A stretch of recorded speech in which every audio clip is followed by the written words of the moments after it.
A cuestión fe e razón na patrística.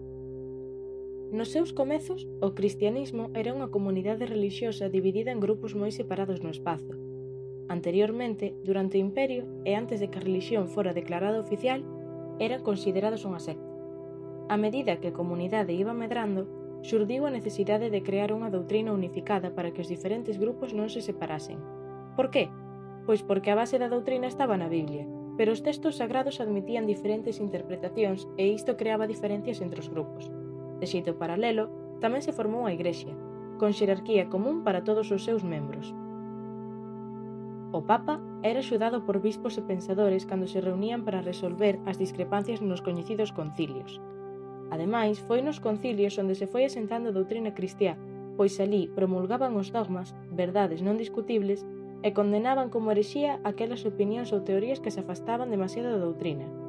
A Igrexa e a comunidade cristiá fixéronse fortes, cunha estrutura moi estable. Fe e razón. Vimos de estudar certas teorías filosóficas como as de Platón e Aristóteles, nas cales o método de coñecemento era a razón, pero nesta, o método da razón, debido á relixión, vese ao servizo doutro, o da fe. As súas diferenzas son: a fe é un método de coñecemento no que a verdade se obtén por revelación divina. É intuitivo e directo, e presupón aceptar a autoridade de Deus. Pola súa parte, o cristianismo basease na aceptación da Biblia. A razón, por outra banda, é un método que intenta acadar a verdade mediante procesos lóxicos propios do pensamento humano, polo que nada debe ser aceptado se non se capta a través do propio pensamento. Xeralmente, caracterizamos a Idade Media como unha época na que a poboación vivía presa da superstición durante a que non se utilizou a razón e o pensamento estaba supeditado aos dogmas. Aínda que isto é certo, fe e razón tiveron protagonismo. A razón vemos que tiña un papel totalmente secundario, somente utilizada como instrumento para esclarecer o sentido da Biblia e argumentar as diferentes posturas. Ademais, usouse como arma contra os ataques de outras relixións e para demostrar a superioridade da comunidade cristiá. Resumindo, aínda que os contidos de fe tiveran unha base relixiosa, estaban argumentados amosando unha coherencia racional. As diferentes posturas na cuestión fe e razón son o rexeitamento da razón.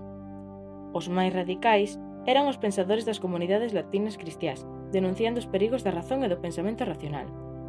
Destaca Tertuliano, que foi un dos pais da Igrexa e xunto con Orígenes os únicos que non foron canonizados. Convertiuse ao cristianismo e foi un gran detractor da razón e da filosofía. De todos modos, Tertuliano non nega que a filosofía non alcanzara verdades, pero non lle atribúe gran mérito. Lactancio, quen foi profesor de retórica ata que se converteu ao cristianismo e o despediron. Viviu na pobreza ata que Constantino reivindicou e o convertiu no titor do seu fillo Crispo. Chegouselle a chamar o Cicerón cristiano. Sostén contra os filósofos estoicos e epicúreos que a ira é un componente necesario de carácter de Deus, que debe repartir xusto castigo contra os malvados. A aceptación da razón. Os cristiáns de tradición grega foron respectuosos coa filosofía e a razón, sempre considerándoos como un método de coñecemento subordinado á fe. Por último está a identificación entre fe e razón. Nesta destaca Agostinho de Hipona. A súa teoría é que os dous elementos, fe e razón, deben ser considerados como dous camiños que nos levan ata o mesmo destino. Afirma isto, pois di que Deus, ao crear os humanos, atribuíulles tamén a razón. Por iso se debe usar. Se surxe algunha incompatibilidade entre as dúas, trátase dun razoamento erróneo. Polo tanto, deben coincidir, pero se non coinciden, faíselle caso a fe e non a razón. Isto podes explicar cunha comparación. A fe é un camiño único que sempre conduce á verdade.